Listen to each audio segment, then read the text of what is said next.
Então, hoje, Cravistas em Quarentena recebe um dos mais proeminentes e influentes mestres modernos do cravo e do piano forte, Jacques Hogg, que apresenta-se mundialmente como solista e continuista.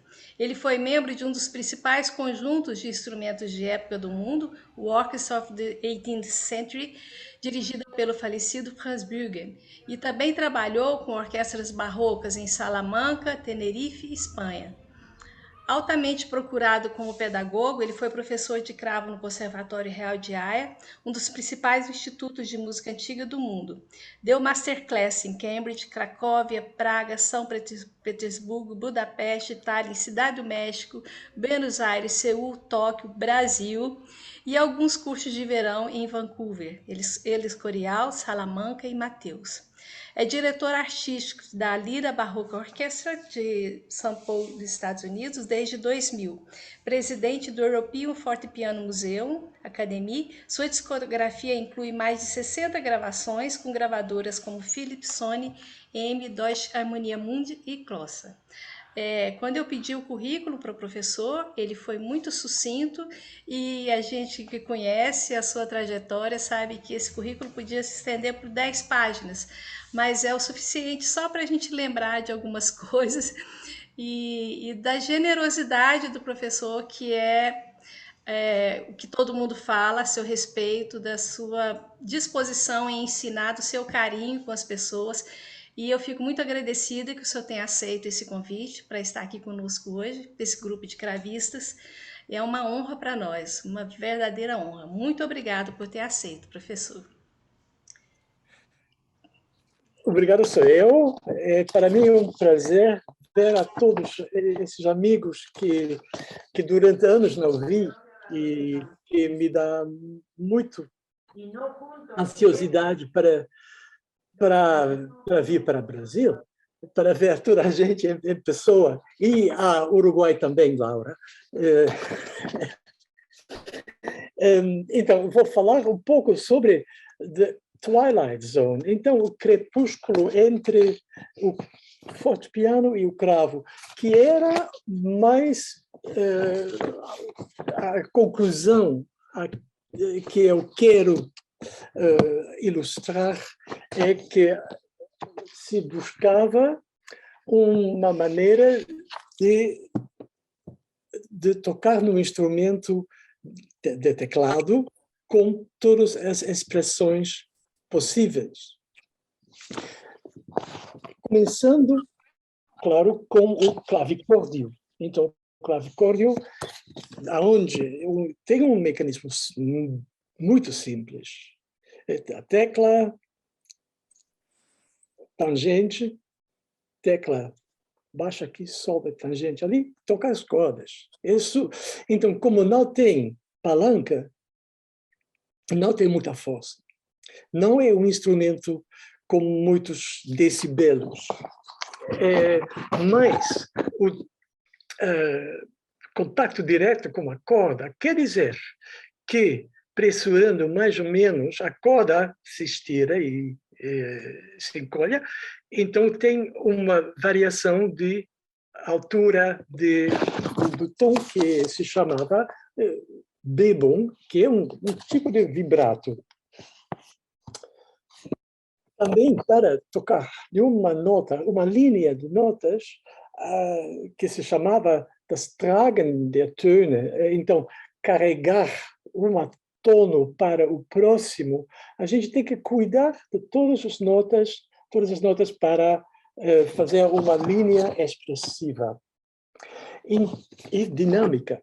E pensando em um grande Johann Sebastian Bach, ele em casa teve clavicórdios, ele não teve cravos, cravos estavam na igreja. E então ele tocava violino, ele liderava a orquestra desde o violino. E o Carl Philipp falou que o meu pai tocava o violino com um tono estridente, muito claro. E então, logicamente, o instrumento do arco usa dinâmica. E pensamos na estética geral da época, Telemann, que diz, Singen ist das Fundament aller Dinge in der Musik. Então, cantar é o fundamento de todas as coisas na música. Também, a gente não pode cantar sem dinâmica. Bom, no cravo, a gente pode conseguir alguma dinâmica. Muito pouco com o tacto, com o touché. Mas a gente, os compositores, os músicos, os construtores estavam buscando uma maneira de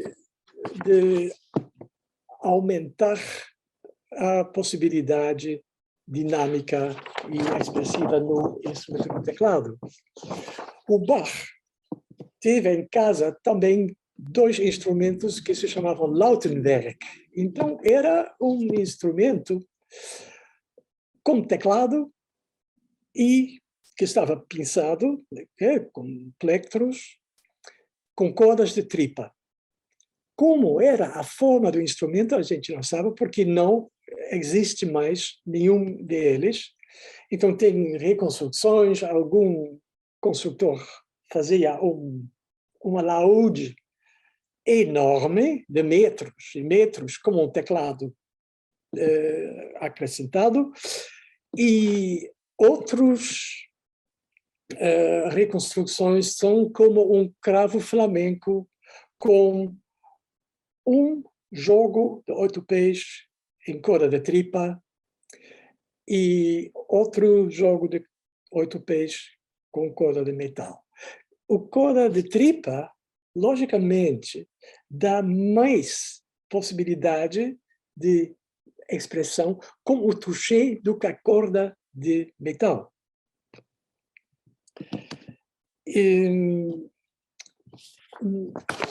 Não posso evitar de falar sobre Cristofori. De vez em quando eu mostro um livro que eu acho super bonito e manda a biblioteca do conservatório comprar. Eu diria, se é possível, da universidade. Então, Cristofori, jovem, filho de carpinteiro, Pádua, perto de Venécia. Na Venécia, visitava o Ferdinando de Medici, conheceu no caminho o Cristofori, ele queria que Cristofori vinha trabalhar para ele. E tem a história que fu detto al principe che non volevo. Rispose egli, il farò volere io. Então, ele mandou falar para o príncipe que eu não quero. E o príncipe falou, eu vou fazer aquele queira, que ele vem, que vai querer vir. Então, ele conseguiu, sim, era um bom negociador, então, um bom salário, uma casa com ateliê, com ferramentas em Firenze. Isso para fazer a manutenção dos instrumentos da família de Medici, manutenção, afinar, transporte entre os palácios e a construção. E como o Cristofori estava nesta situação privilegiada, ele teve tempo para fazer experimentos. Então, tem, por exemplo, um grande, quando a gente vê de longe, parece um grande cravo italiano, como ele fazia também. Mas tem um mecanismo de clavicórdio dentro. Então, é um proto-fortepiano. Fazia aquela espineta dupla oval com simetricamente as cordas que se podia tocar com 2 registros, que fazia um clavicitêrio, então um cravo vertical, um spinetone, ou chamalo traverso, um instrumento que é como um cravo na forma de espineta, com 2 ou 3 registros, para botar no fosso da ópera, porque aí não cabia muita gente, e muitos instrumentos, menos. E fazia experimentos com cravos também. Fazia um cravo de ébano, que é uma madeira muito dura que não se usava muito. E eu tenho aqui um cravo muito bonito, que vem provavelmente do ateliê do Cristofori. Este cravo se pode ver e ouvir no All of Bach. Ali tem um par de gravações comigo neste instrumento. Então, é um instrumento que de fora tem as mesmas medidas que os fortepianos, que os cravos dele. E de dentro, o interior, a construção é diferente. Sabemos que nos cravos, normalmente, nos italianos, no fundo tem triângulos para manter a força do spine e do bandside. Desculpa o inglês, porque eu não sei se que existem palavras em português para isso. No meu instrumento, nos fortepianos, tem uma madeira que vai para os 2 lados. No meu cravo tem, são como arcos de uma igreja gótica, então, que vão do meio, do fundo, do bottom, para o bandside. Então, se isso não é de Cristofori ou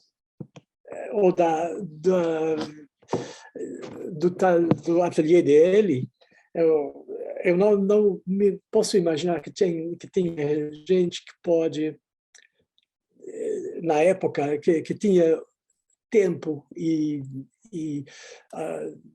a possibilidade econômica de gastar tanto trabalho em experimentos.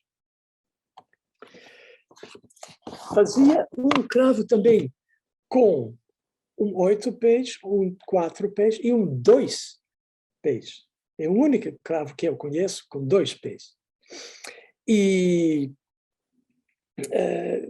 ele fazia esse cravo também dessa maneira que se podia combinar o 2, o 4, o 8 só, 8 com 2, 8 com 4. Então, se podia combinar todos os registros separadamente e juntamente. E em 1700 fazia o famoso primeiro cravo gravicembalo com martelos, com forte e piano. E a invenção que ele fazia para o mecanismo é fazer uma palanca. Então, a tecla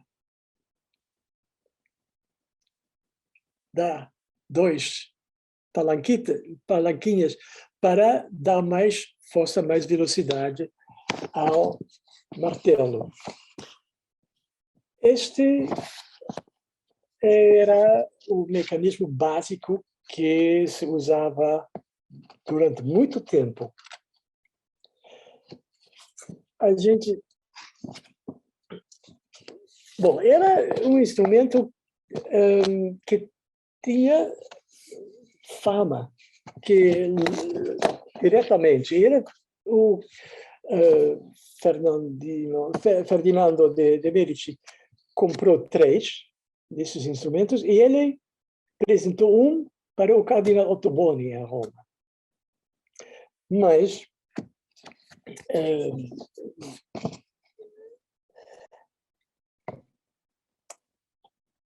este instrumento, antes de seguir, este piano, eu vi um original, toquei no original, Eu vi os outros dois que existem, que não são fortes, que não são tão fortes como um cravo.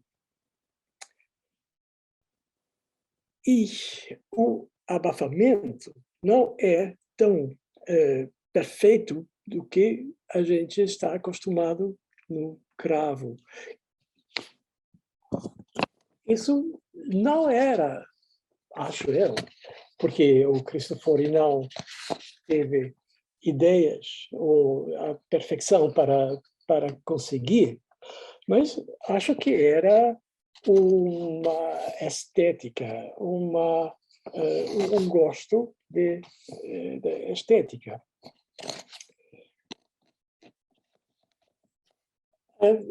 Scarlatti, em 1709, por exemplo, trabalhou em Roma para a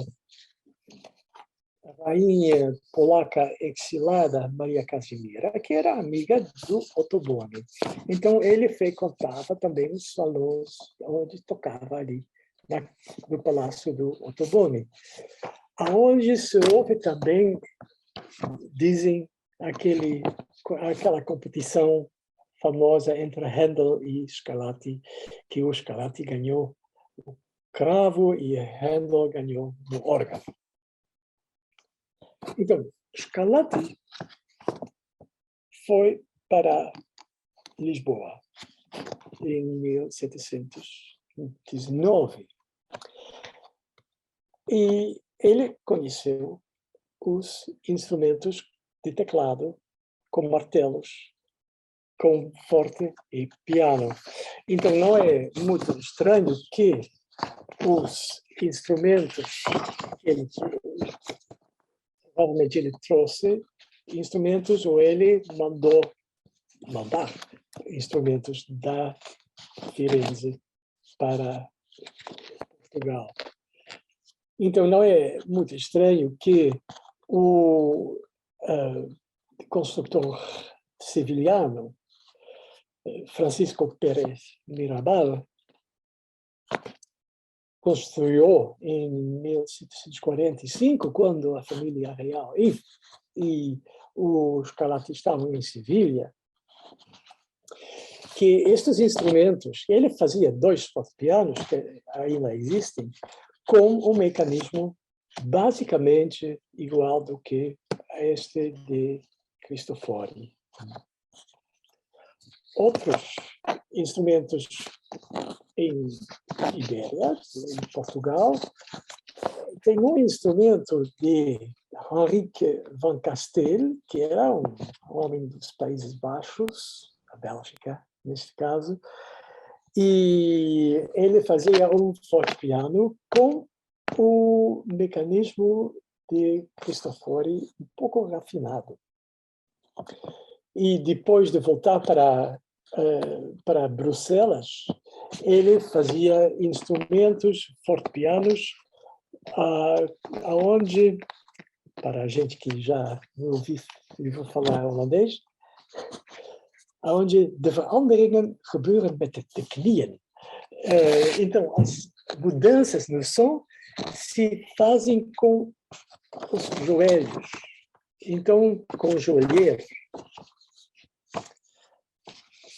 Outro construtor de Portugal era Manuel Antunes, que teve um privilégio real durante 10 anos para fazer fortepianos.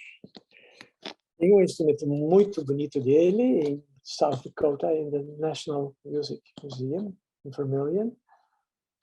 E este instrumento também não é muito forte.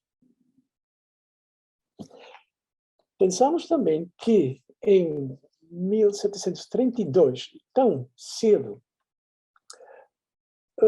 tem a edição do primeiro livro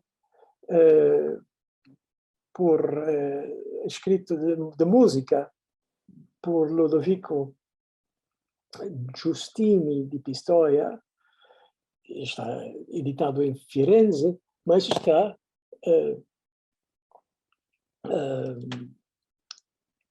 no português, dedicated, dedicado ao Sua Alteza Reale e Serenissimo Dom Antônio de Braga, Infante de Portugal, que era o irmão menor do rei João V.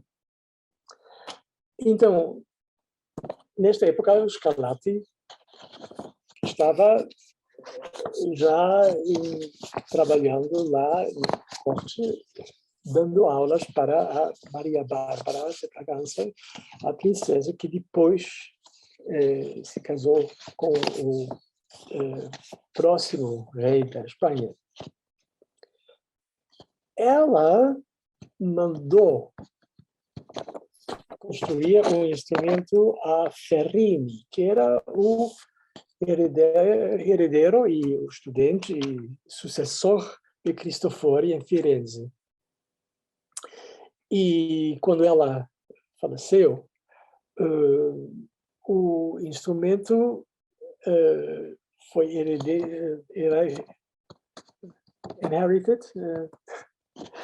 por Carlo Broschi Farinelli, que trouxe o instrumento de volta para a Itália, que ele queria este instrumento mais do que todos os outros instrumentos. Ele dava um pequeno nome, inclusive, ao instrumento, um nome carinhoso. Este Ferrini tem um instrumento maravilhoso, um fortepiano e cravo num instrumento junto, que tem 2 manuais, está na colezione de Tagliavini, em Bologna, que combina, então, o cravo com o fortepiano. E o Ferrini, então, ele fazia também spinettone, o cravo com cordas de tripa. No mesmo tempo, na Alemanha, o artigo que escreveu Mattei em 1709, com a entrevista com Cristofori, foi lido por muita gente, mas também por Gottfried Silbermann,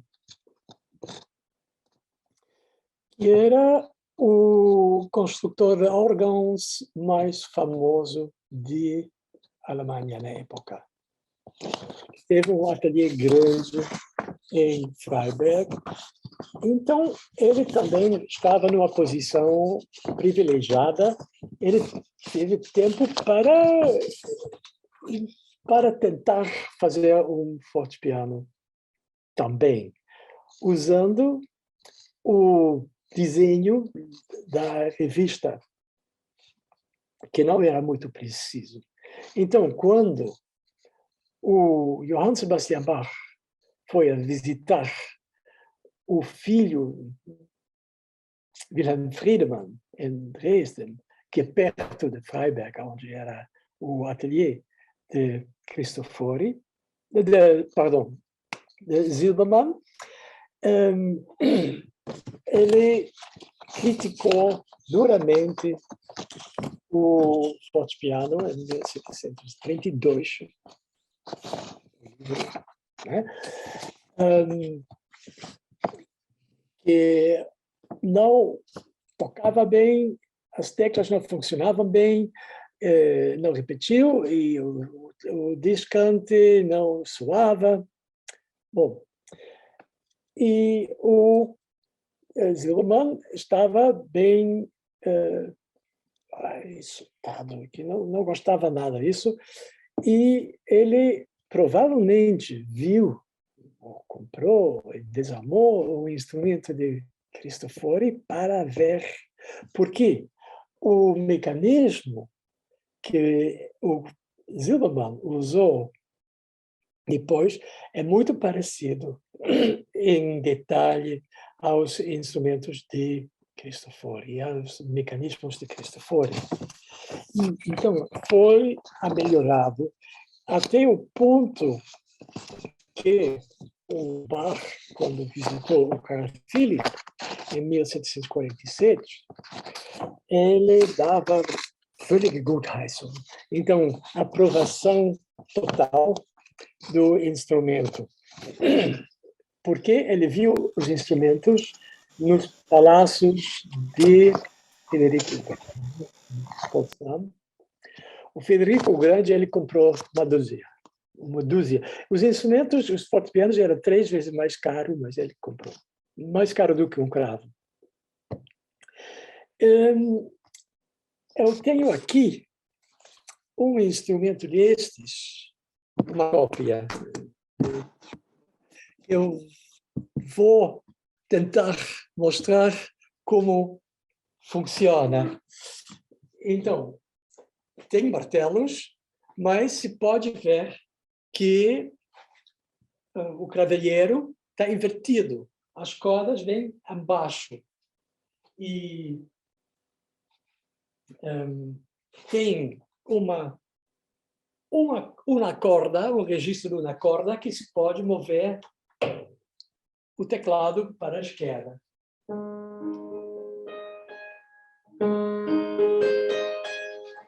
Ou due corde.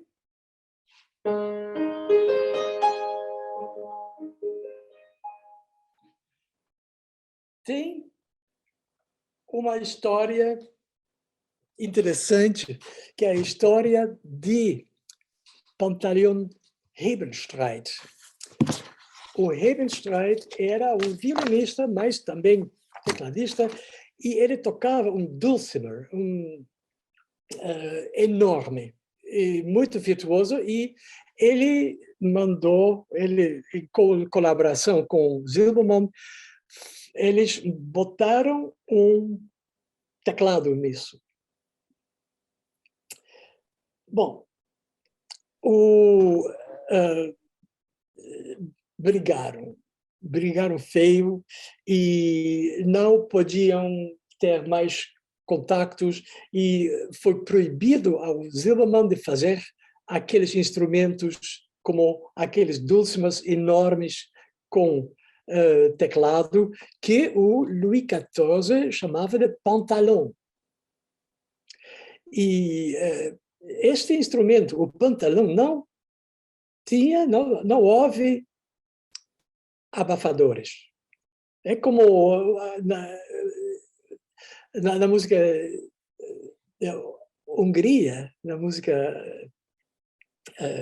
tradicional da Hungria, tem aqueles instrumentos enormes também, mas tem um abafador. Neste velho de Hebenstreit, e Silbermann não tinha.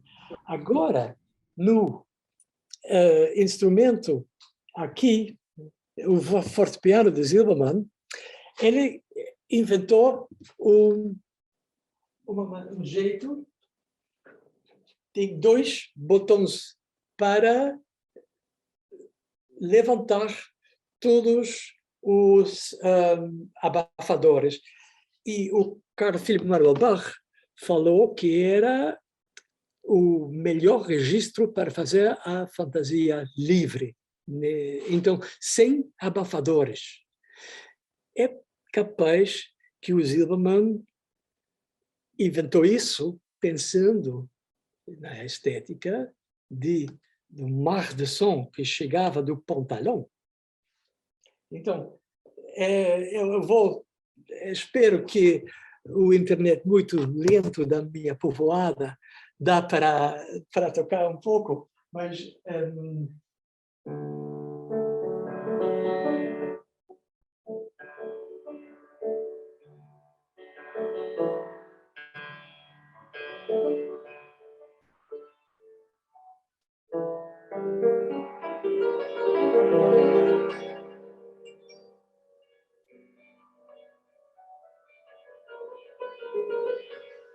então,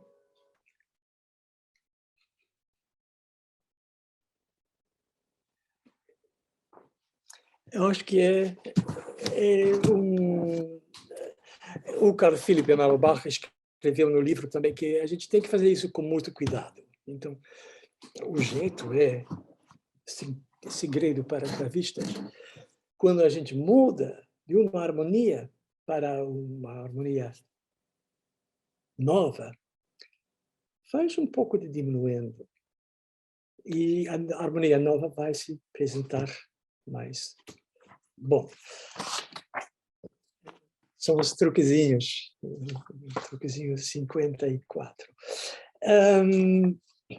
Bom, Silbermann tem dois Silbermanns. O sobrinho de Gottfried Silbermann, Johann Andreas Silbermann, fazia fortepianos também. E ele era o professor de Stein, Johann Andreas Stein. Mas eu vou, antes de falar sobre o Stein, eu vou falar do Tangentenflügel, do instrumento aqui atrás de mim, diretamente. É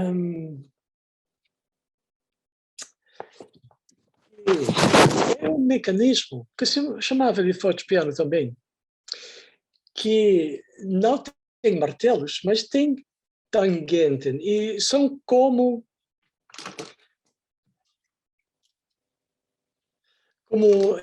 é de madeira, que está catapultada por um palanque também para duas cordas. Então, é madeira sobre a corda. Então, quer dizer que é...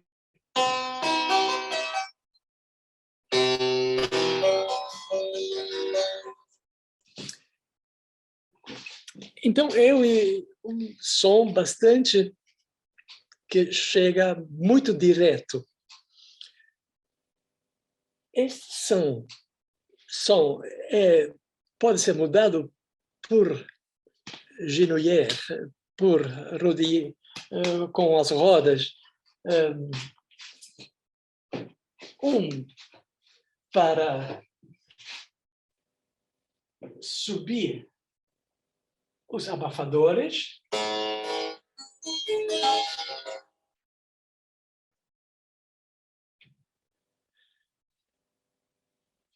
e um pedal para uma corda.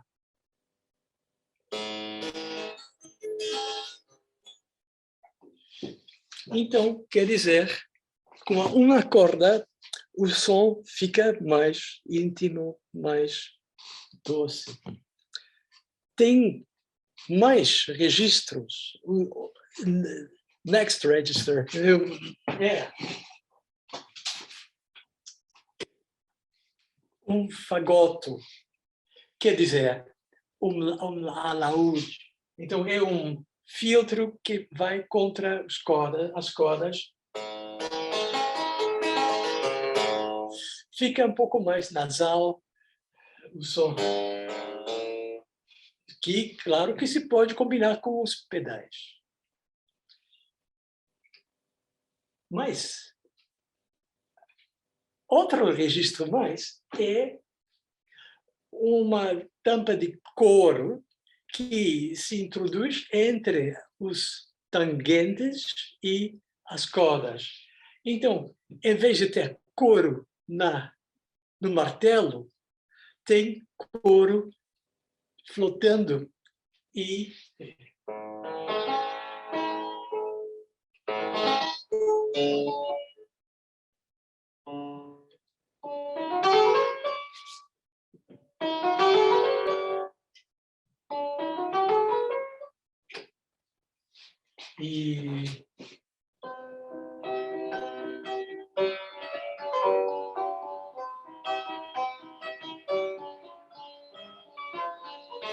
então, dá para combinar todos aqueles registros e só o levantar os abafadores aumenta o som. Todos os outros, as outras mudanças fazem o som mais piano, mais íntimo, mais delicado.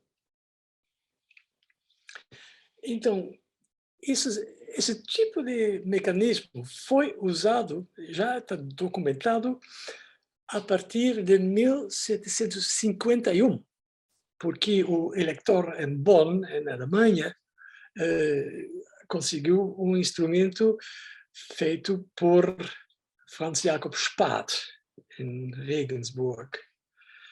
E ele fazia somente esses instrumentos. O Mozart escreveu em 1777 que antes de conhecer os instrumentos de Stein, preferiu os instrumentos de Spath. E os instrumentos deste mecanismo foram feitos até depois de 1800. Também pelo sucessor e genro de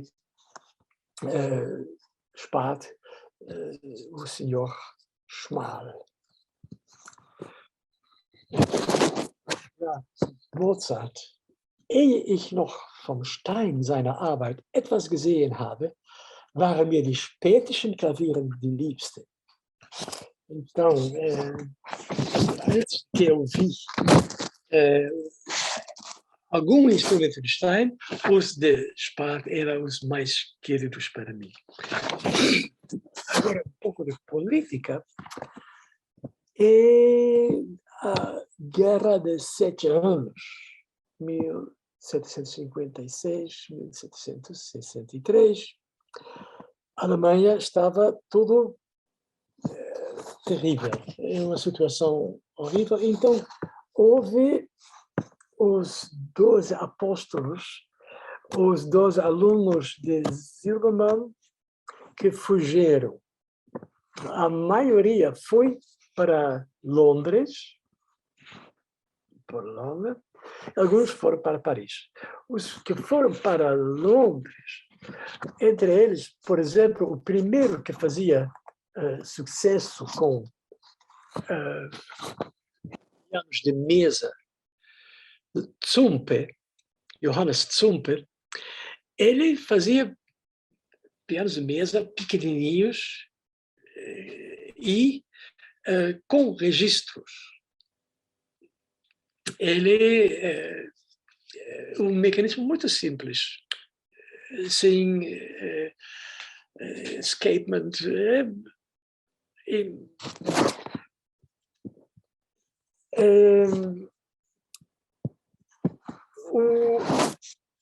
Os pequenininhos fortepianos tinham um registro para levantar os abafadores do baixo e do descanto, junto ou separadamente. E teve também um registro de laúde, um abafador, quase.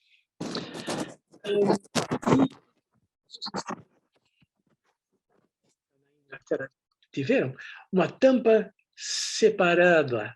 Então, a parte na direita da claviatura se podia abrir ou fechar. Isso, os construtores de cravos, que se faziam até 1800, mais ou menos, também buscaram maneiras para fazer dinâmicas diferentes.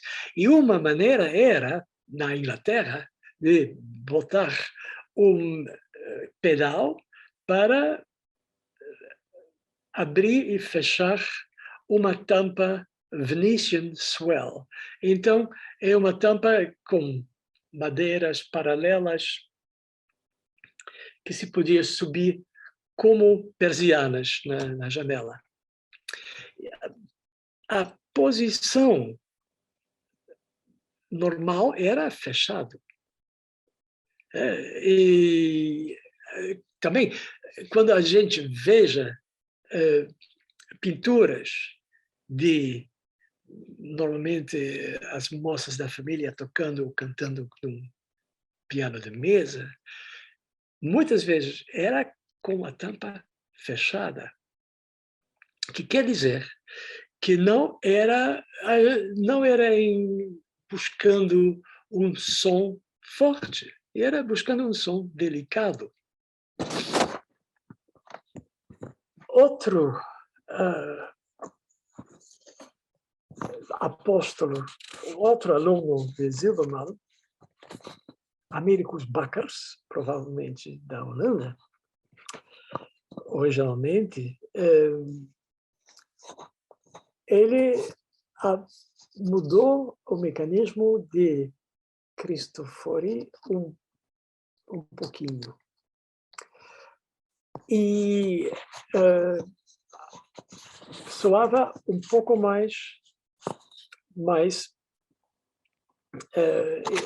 depois foi por Broadwood e Kirkman, Schudy foi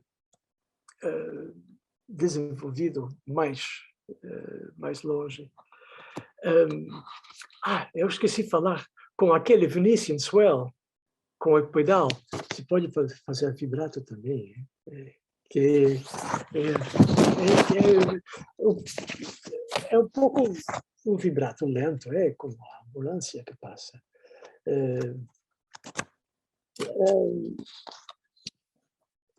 Os instrumentos de Bakker eram muito populares, fashionable.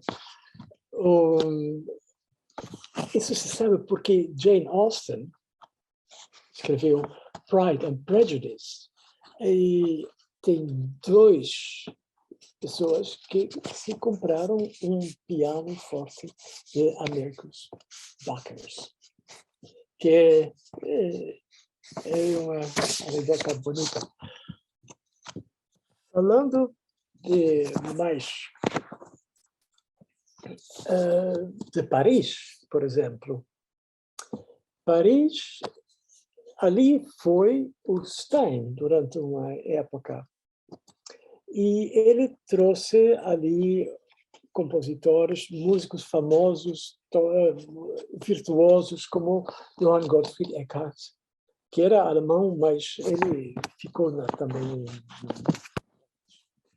E ele foi o primeiro que tocava um concerto em público em Paris, num fortepiano, que era um fortepiano de mesa, que foi trazido desde Londres.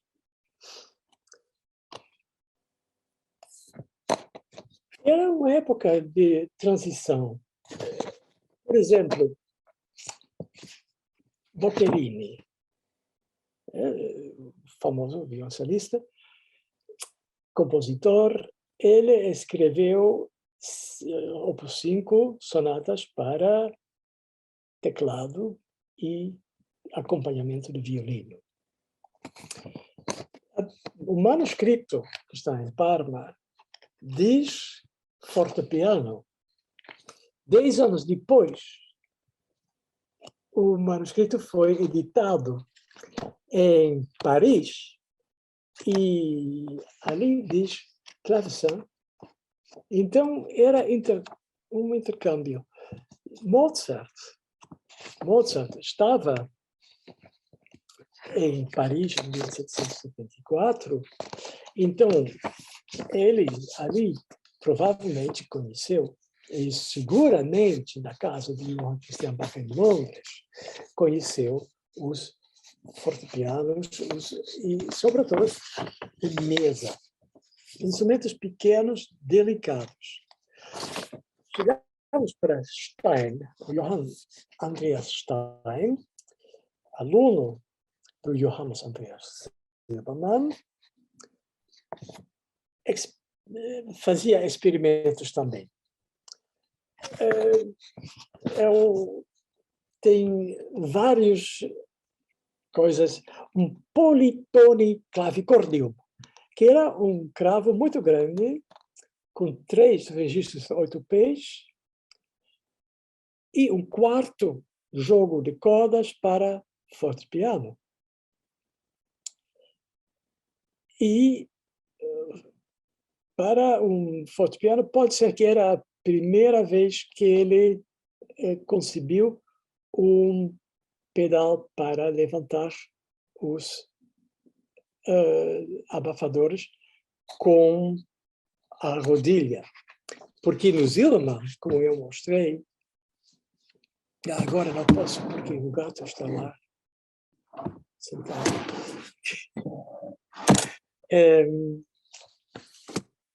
No Zillermann, é manual, tem botãozinhos para subir. Então, não se pode fazer isso durante... Bom, se a gente pode tocar com uma mão e mexer com a outra, eu acho que não é muito fácil. Outro instrumento experimental de Johann Andreas Stein era uma melódica. Melódica que era um órgão pequeno e, de algum jeito, se podia, com o tacto, com o toucher, mudar a dinâmica do órgão. E isso se podia combinar com um cravo ou com um fortepiano. Tem nele também um fortepiano combinado com um registro de órgão. Tem dois clavicórdios que a gente tem nele, muito bonitos. Leopold Mozart comprou um destes clavicórdios para o que o Wolfgang poder estudar durante as viagens, no clavicórdio Mozart, né? E dois instrumentos ele fazia de vis-à-vis. Era um instrumento duplo, retangular, com teclados aos dois lados. Um lado fortepiano, outro lado cravo. Tem dois instrumentos disso. O primeiro, de 1777, que tem 3 registros de 8 pés e um de 16. E tem dentro do instrumento com cabos, tem um sistema muito genial engenhoso para tocar desde um teclado do cravo, o teclado do fortepiano também, combinar, então acrescentar o piano cravo. Outro instrumento vis-à-vis tem como cravo um 8 pés com plectros de pássaro,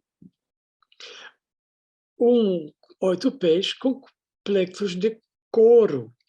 E os plectros de couro, o pot de buffle,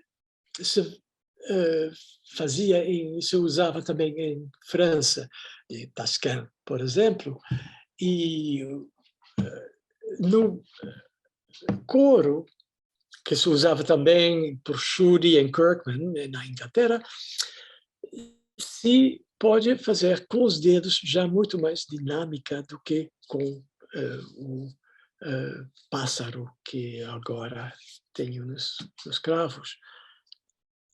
Ou que o Delrin está muito mais moderno.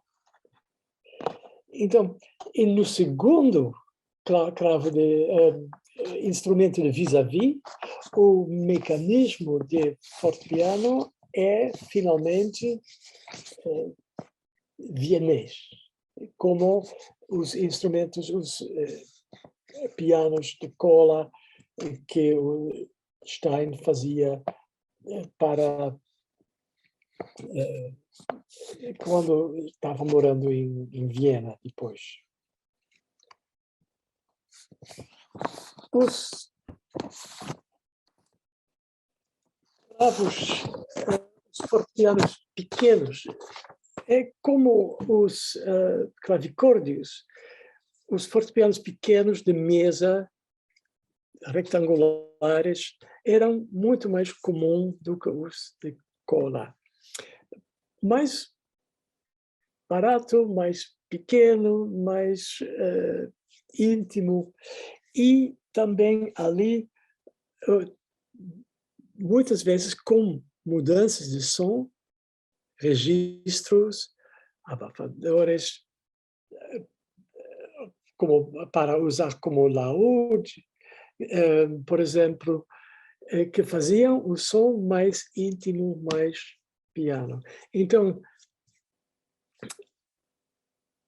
na transição, antes de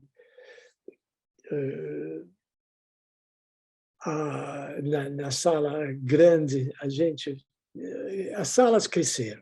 Então, a gente precisava de instrumentos mais fortes. Antes disso, eu acho que, vendo todos esses instrumentos, esses experimentos, eu posso concluir que o ideal estético de som não era forte, mas era mais bem detalhado, íntimo, expressivo, com cores diferentes. E acho que isso é uma coisa para pensar para todos os construtores hoje em dia também, que a qualidade é melhor do que a quantidade. Ok, era isso. Tem perguntas? Tem protestas? Muito obrigada. Muito obrigada. Pessoal, quem quiser fazer alguma pergunta, pode abrir o seu microfone, fica à vontade.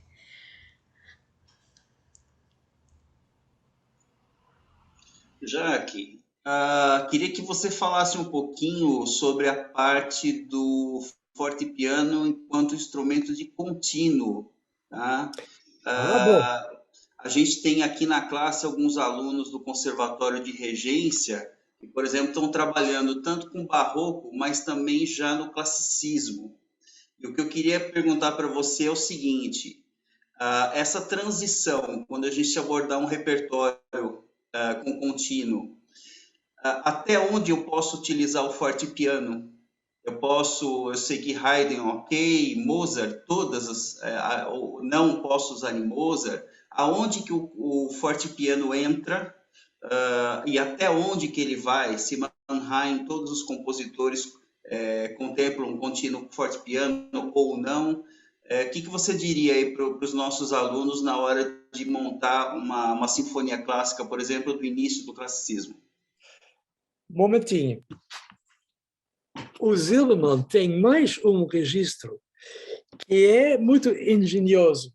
Atrás tem uma madeira com marfim para baixo, que é imitação marfim. Aqui na casa não tem marfim. E que se pode descer justo acima das cordas. Então, eu vou fazer... E quando a gente toca piano, não soa.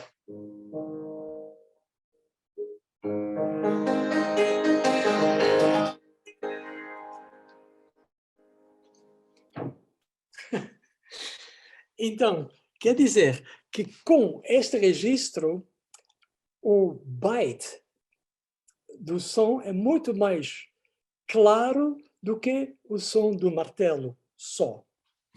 Eu vou repetir.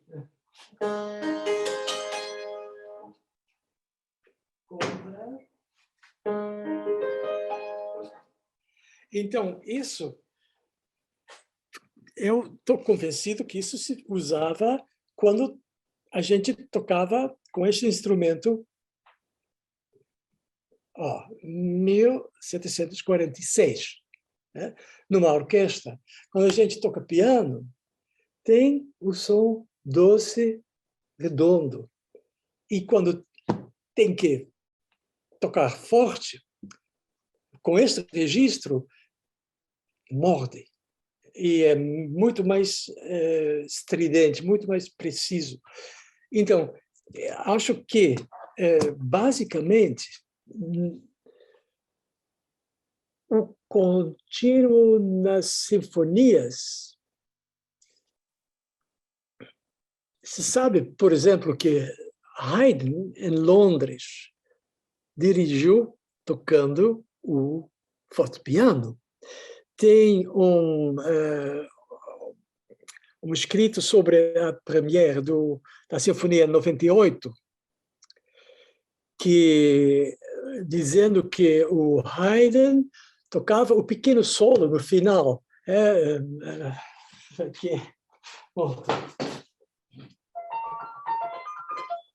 Que é super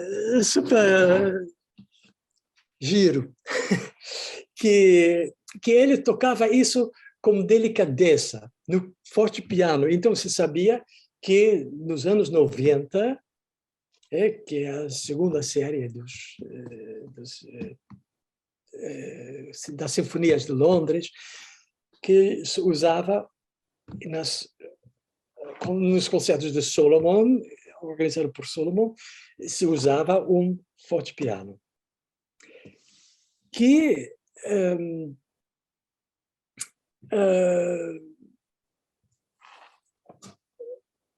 eu acho que era a transição tão dependendo.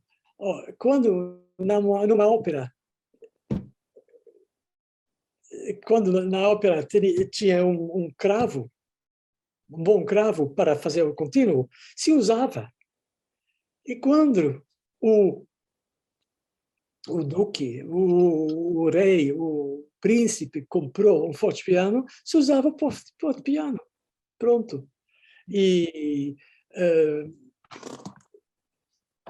no início do século XVIII, aqueles instrumentos, chamam-lhe traversi, na Itália, acho que também era para tocar contínuo, com 4 pés, também.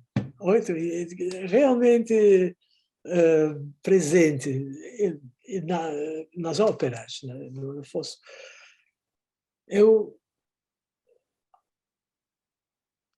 Quando tem um instrumento bonito, se usava. Não era, não se jogava fora um bom instrumento, só na Revolução Francesa, claro, que ali se queimava tudo. Pena, não? Mas mais exemplos não me vêm na cabeça agora. Então, obrigado. Carlos Arruda. Oi, Jacques. Oi, eu tenho uma pergunta. Na França, no século XVIII, teve um organista que chamava De Virbet, que ele construiu um cravo que era chamado de cravo acústico, que ele imitava vários instrumentos, inclusive a voz humana. Eu gostaria de saber se nesse cravo existia também o registro que poderia ser imitativo de um fortepiano. Não sei, mas o livro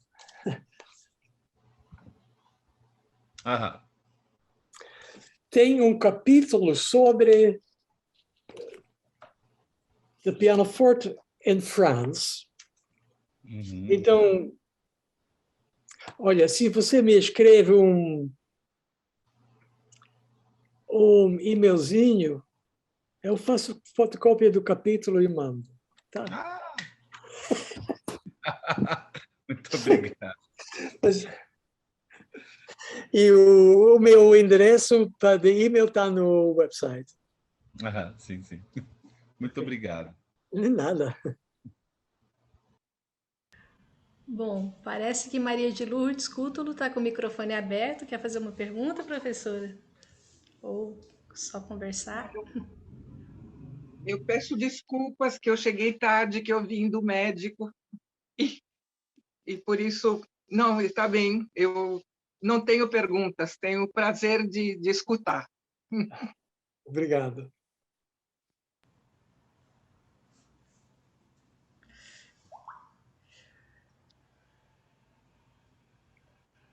Beatriz, eu Sim, queria, Rosana, já fica à que vontade. muito bom ouvir você, e muitas saudades. Eu queria que você comentasse um pouco aquele instrumento que temos aqui no Brasil e que agora pertence ao César, aquele, enfim, eu acho que é mais um tanguento piano forte, aquele instrumento português do cambiaso. Sim. Queria que você comentasse um pouquinho sobre ele, sobre o que você viu dele. Eu não escrevi nada disso, então eu não sei.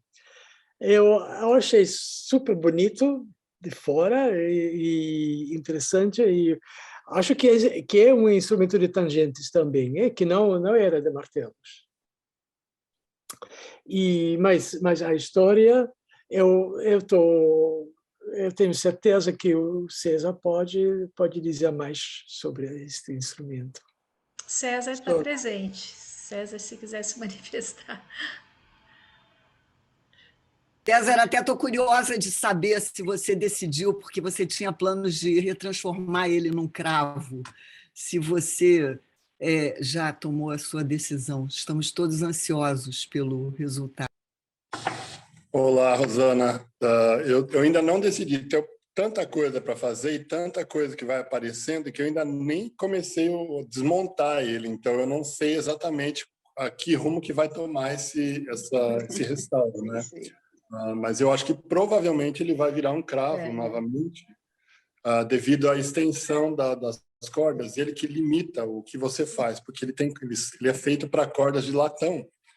E para fortepiano, muito pouca tensão, então ele não vai soar bem, ele vai soar meio xoxo.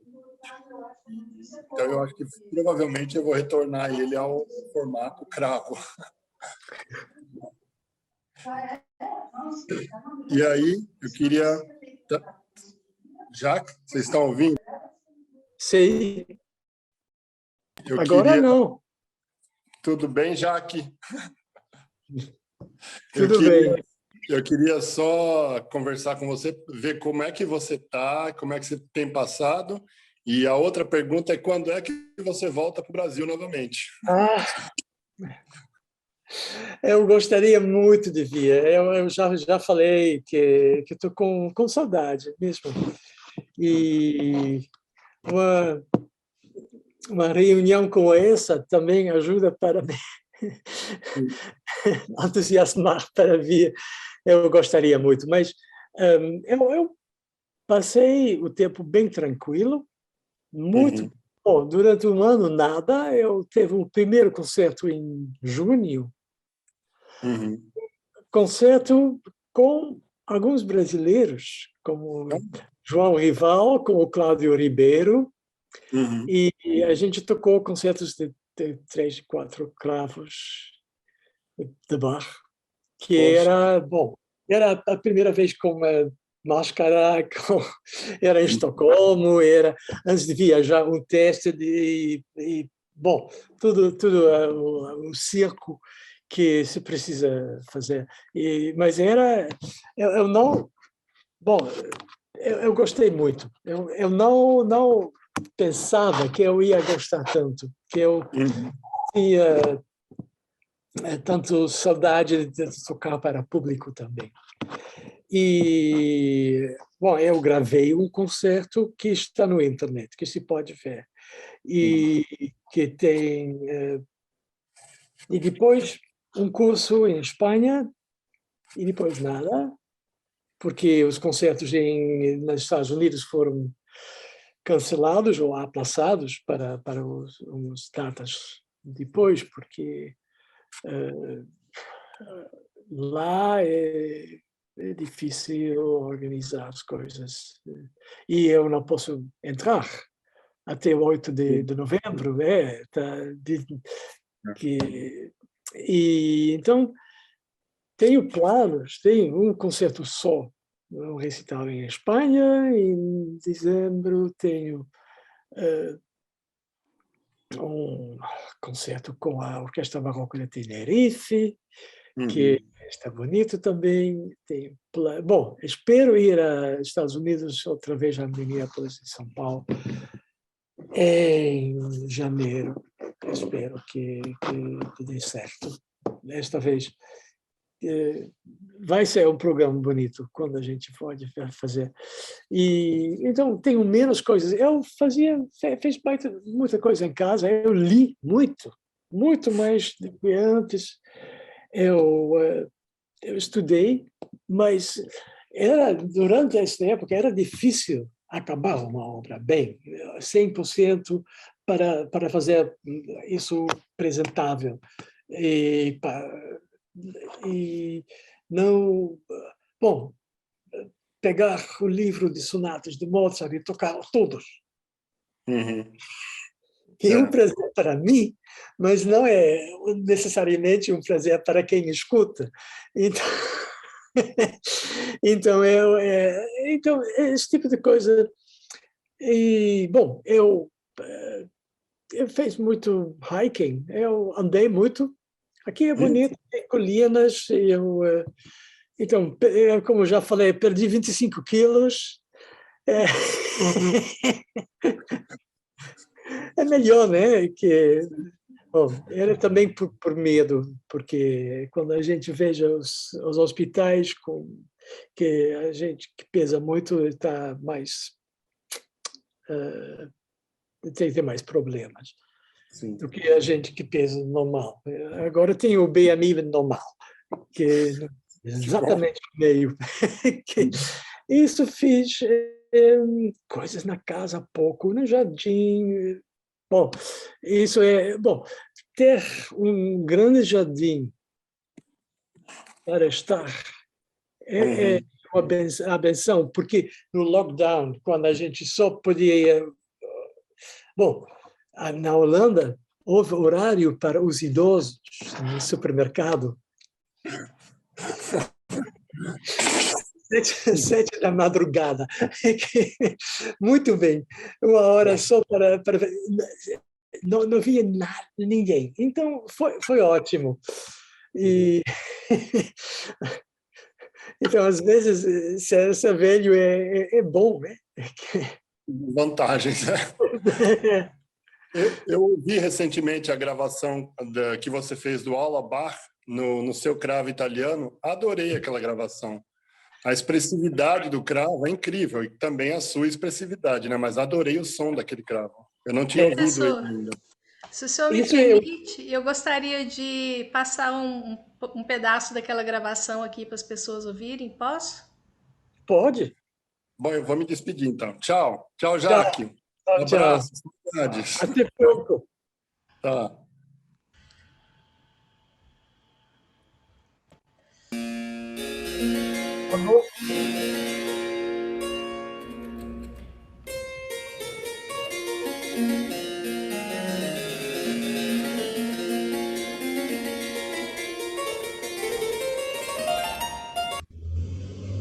Desculpa.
Que maravilha!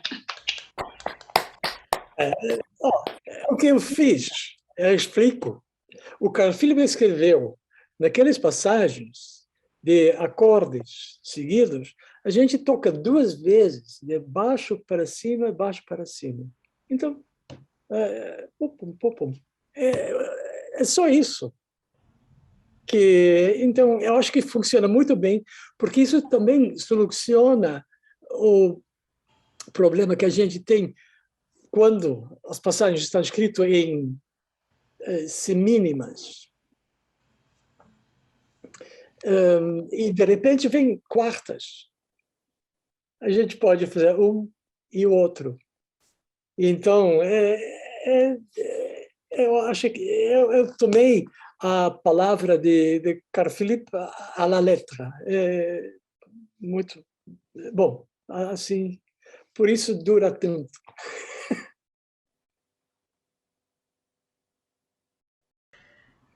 E o instrumento é curioso. Quando você toca neste instrumento, sentado atrás do instrumento, não é muito forte.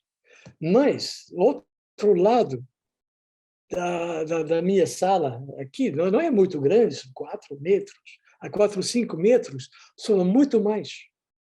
Então, isso é um instrumento com interior com experimental, que tem aqueles arcos em vez de rodilhas dentro. Tem um artigo sobre o instrumento em Early Music de 1992. A Florentine Harpsichord. Bom, acho que se pode ler na internet facilmente. Se pode ler de graça através de uma universidade ou um conservatório, se não, ou uma biblioteca. Se não, tem que pagar. É verdade, infelizmente. Mas é um som muito bonito dele, né? E foi, bom, a gravação foi gravada no mesmo dia, há 3 anos e meio. Eu vejo que tem muito mais que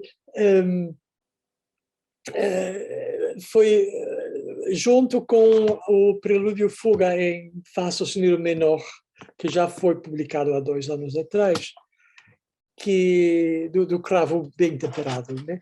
E foi muito rápido. Então, eles gravam, tem que tocar 5 vezes. Uma vez as mãos de perto, as mãos de longe, cara de perto, cara de longe, instrumento, tudo pronto. E depois eles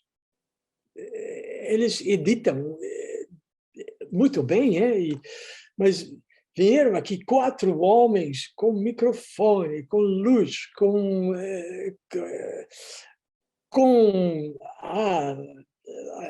uma tarta grande e coisas para comer e tudo. Era uma invasão bom, uma aventura. Mas, bom. Eu não sei se o All of Bar vai deixar esta gravação que eu coloquei agora sair no vídeo final, né? Porque geralmente tem os direitos autorais. Se não, aí eu corto, mas eu não sei se será possível. Talvez pode botar um link, porque link. todo mundo pode ver, é de graça, né? E por tem mim, o vídeo da entrevista também, né? Que o senhor deu. a entrevista eu nem lembrei da entrevista, aqui na mesa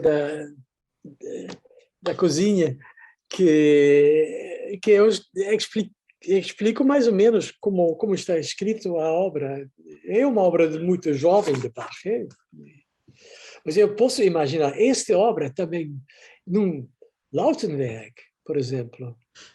E, claro, também em clavicórdio, pode ser. Mas porque se você tem um Lautenberg com cordas e tripas, e um pouco mais dinâmica, até, acho que pode ser muito interessante também. E sobre a escrita da partitura que o senhor explica na entrevista, né? Essa coisa dos acordes quebrados, o que o senhor poderia dizer, por favor? Se era mesmo para ser tocada com os acordes quebrados, arpejados, ou se seria uma outra sugestão de que bateria dado a harmonia para essa harmonia para ser desenvolvida. Como seria isso? Eu acho que já, tal como está escrito, é muito bonito. Eu não posso pretender melhorar isso. Longe disso, que eu respeito o Bach tanto que Tá pronto, né? É. Tem uns trinadinhos dentro que eu botei, mas isso é normal, né? Uns ornamentos extras que claro que caíam bem no dedo, porque... Sim. Obrigada. Nada. Alguém quer falar? Eu quero agradecer, já que é sempre maravilhoso te ouvir, como você é generoso, como você, enfim, conquista e nos cativa sempre. É sempre um prazer poder participar de onde você estiver, enfim, fazendo o que fosse, é sempre maravilhoso. Muitas saudades de você, viu? Saudades, aqui também. Eu também queria agradecer, Jaque, porque foi uma palestra tão boa, tão rica, tão interessante. E aí, no final, todo mundo fala com você e aí a gente sente você, assim, aquele amigo na sala da gente, conversando, né? Aí deu muita saudade. Obrigada, viu? De nada, de nada. Saudades tenho eu também, agora mais do que antes, que, bom, pode ser uma incentiva para vir. Bom. Helena.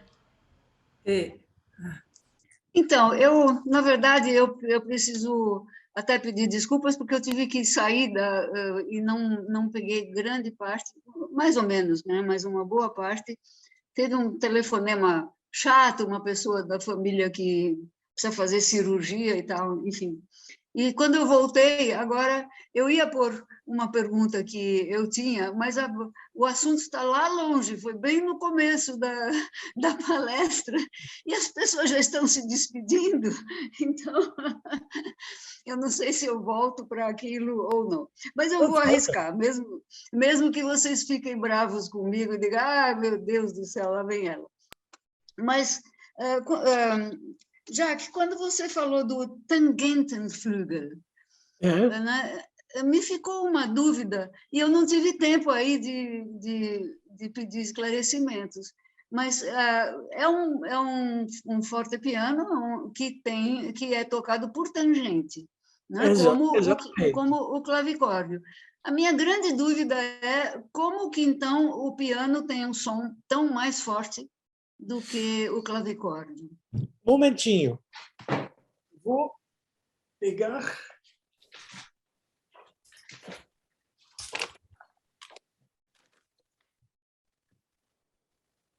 A foto do mecanismo.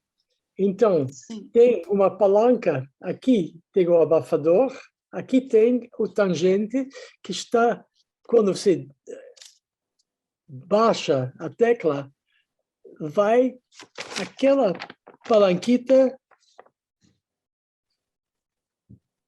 catapulta o tangente para as cordas. Então, já tem uma aceleração que a gente pode, e claro, que a gente pode influenciar com o touché, se a gente tira rápido ou lento, né? E, então tem um som forte ao piano. E, bom, talvez isso é uma foto muito amateur isso é do instrumento que tem de chamar em Vermilion, nos Estados Unidos. E eles fizeram isso para demonstrar como funciona. Então, o tangente não está fixo, está solto. E está, bom, tirado. Bom, Deixa eu ver se eu entendi. No clavicórdio, a tangente chega na corda por uma ação direta do dedo na tecla e aquilo não tem nada intermediário. No fortepiano, neste fortepiano, tem alguma coisa que dá uma força maior. Entendi. Exatamente.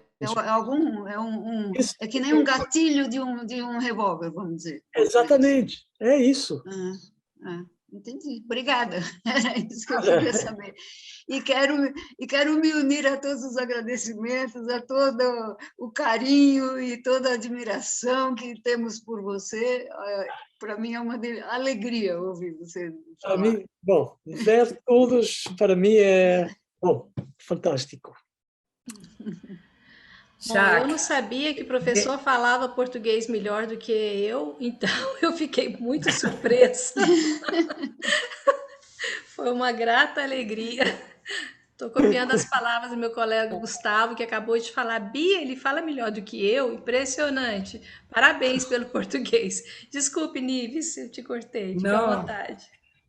Profesor Jacques, un placer verlo, escucharlo. Tener la oportunidad de escuchar esta conversación, esta palestra tan interesante.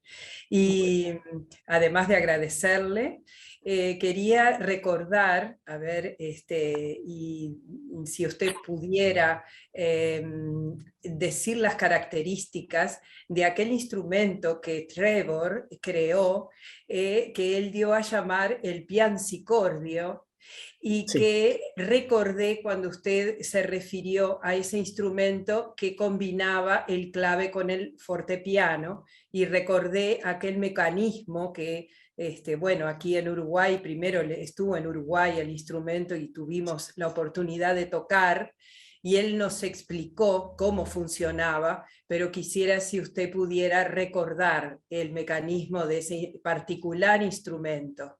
Sí. Muchísimas gracias. Bueno, ¿quieres que lo haga en español?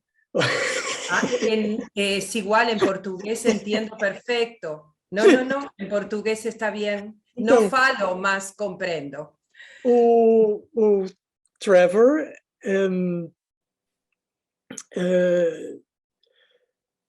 antes de sair da Inglaterra, ele quis fazer masterproof, uns instrumentos, 3 instrumentos para provar a sua originalidade, a sua profissionalidade.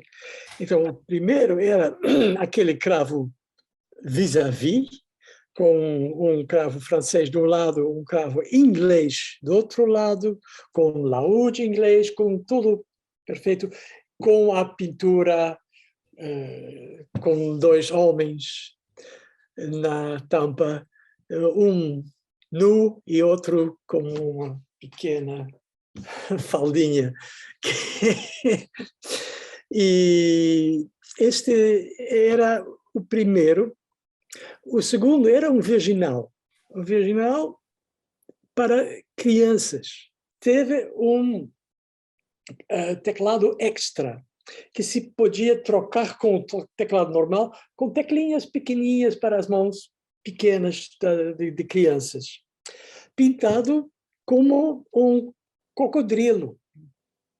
Cocodrilo e com crianças brincando, entrando na boca a gente abre o instrumento, veja o crocodilo de dentro, que é um jardim de delícias, com jogos.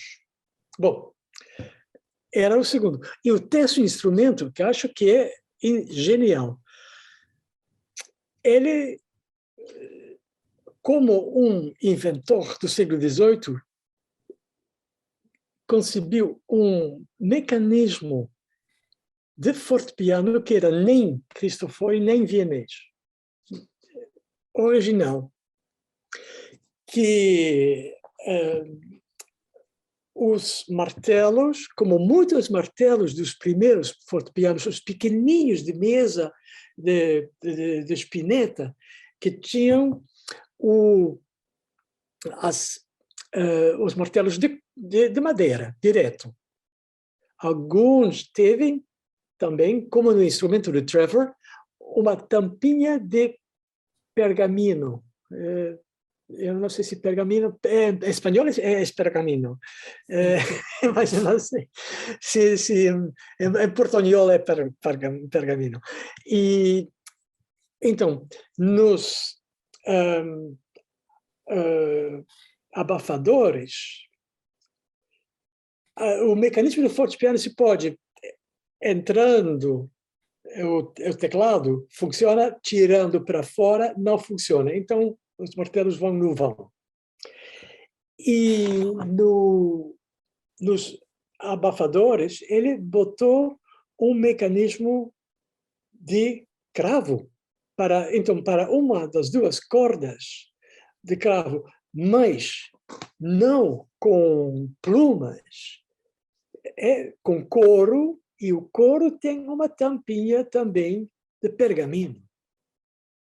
Então, eu acho que dá muita dinâmica. Então, se pode tocar o cravo com uma corda que é como um cravo grande de 5 octavas, de sol a sol, italiano, com o cravo soa mais do que o fortepiano com duas cordas. E que eu acho que é também significativo, que, bom, eu acho que é um instrumento muito original. Os 3 instrumentos estão juntos agora naquela nova European Fortepiano Museums Academy, que eu sou presidente disso, que é no sul da Alemanha, que é uma coleção enorme de mais de 100 instrumentos de um colecionador que também restaura. E o ideal é abrir esta coleção para músicos, para experimentar todos aqueles instrumentos. Ele tem, por exemplo, 2 que se chama Pantaleão, que era não só o pantalão, mas o pantaleão, que não tem nada a ver com a terminologia médica, que é um piano de mesa com um mecanismo à parte, com também martelos de madeira só. Ele tem isso. Tem Tangentenflügel, tem fortepianos de França, de Inglaterra, de Alemanha, de Itália. Então, a gente quer abrir isso para músicos, para experimentar esses instrumentos. Se eles gostam de fazer vídeos nesses instrumentos, e para estudantes, para ter acesso.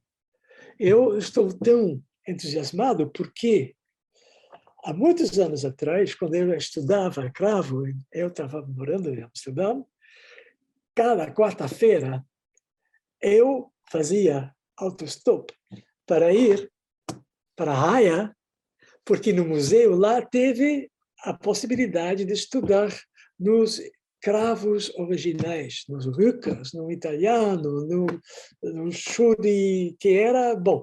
Então, para mim, conhecer realmente, de verdade, esses instrumentos originais me davam tanto inspiração que eu acho que, hoje em dia, tem poucos lugares no mundo onde a gente pode realmente tocar horas no instrumento.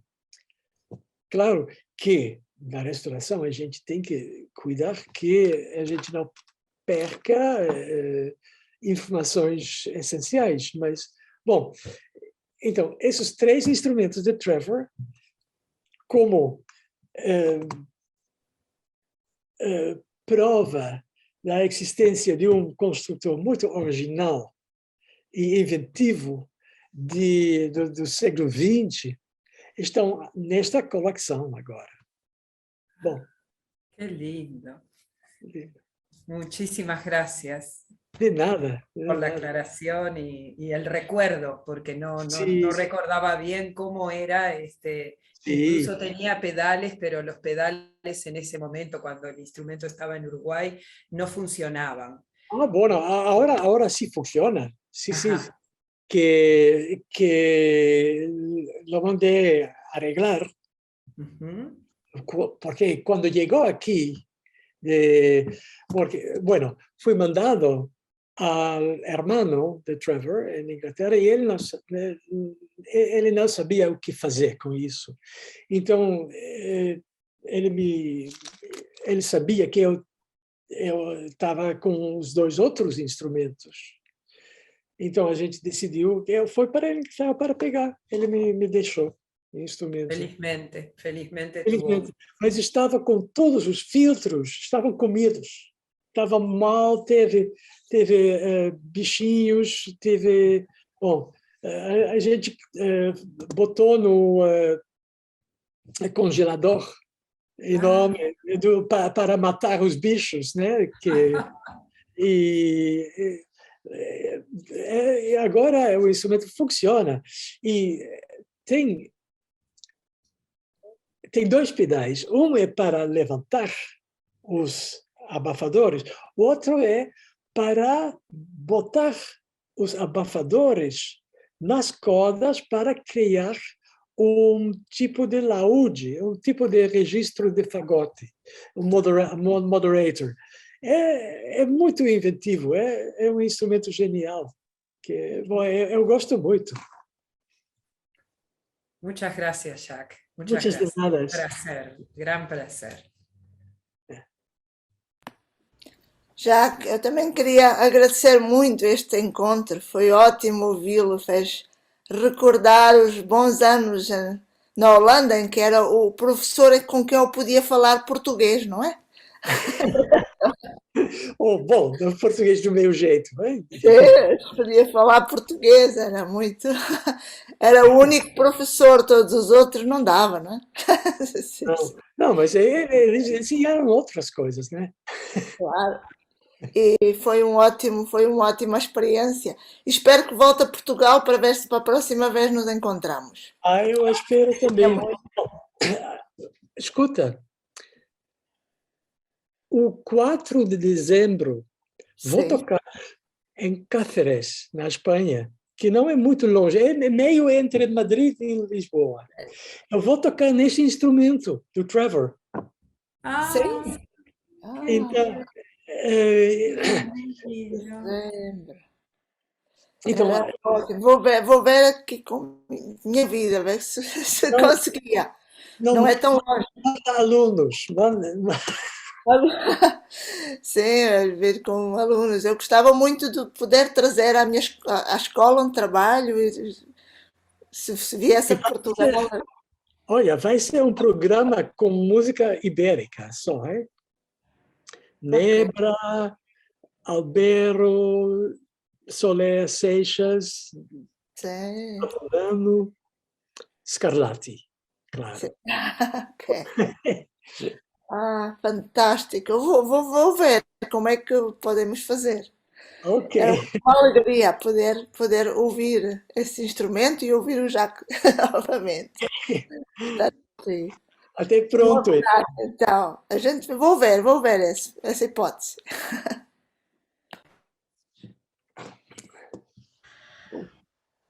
Bom, creio que é isso, né? Eu agradeço mais uma vez, professor, a sua disponibilidade, você ter falado para nós.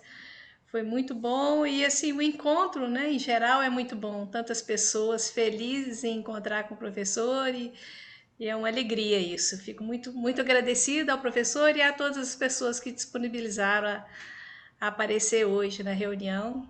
Obrigado a todos, foi um prazer. Obrigada. Tchau. Tchau, Grande tchau. abraço, professor. Tchau, Jaque. Tchau, Jaque. Muito obrigado. Gracias, maestro. Muito obrigada. Bravo, Jaque. Quantas janelinhas bonitinhas.